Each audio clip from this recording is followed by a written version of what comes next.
Viral video. आईसारखं जगात दुसरं कोणीही प्रेम करू शकत नाही आणि आईचं प्रेम हे निस्वार्थ प्रेम हे मानलं जातं आणि आपल्या पिलांसाठी पुढे कोणतेही संकट आले तरी आई आपल्या स्वतःच्या प्राणाचीही देखील आहुती देते। असाच एक सध्या सोशल मीडियावरती व्हिडिओ व्हायरल झालेला आहे। या चॅनलवरती नवीन असेल तर जरूर सबस्क्राईब करा अशाच नवीन व्हायरल व्हिडिओसाठी।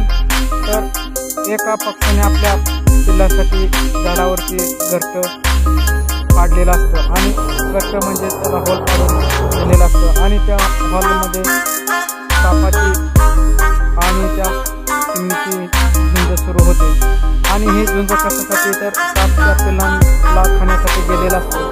पण पिल्लांना खाणार तेवढ्यात त्या सापावर त्या पिल्लांच्या आईची नजर पडते आणि दोघांचं लढाई चालू होते आणि या लढाईमध्ये दोघे जमिनीवर पडतात आणि जमिनीवर पडता सापाने त्या पक्षावर हल्ला केला आणि त्या हल्ला चालू असताना त्या पक्षाचा जीव तिथे गेलेला आहे।